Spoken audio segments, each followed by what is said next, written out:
နိုင်ငံရဲ့ချာမ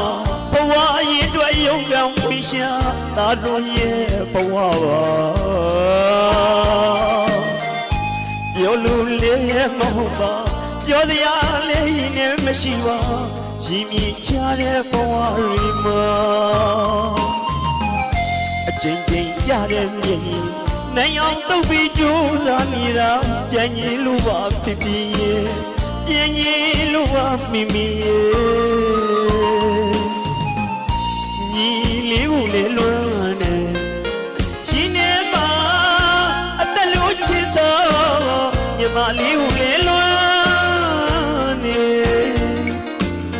ပြန်ကြီးလိုက်တာရင်လေအရင်လွမ်းနေတာတို့ရွာဝင်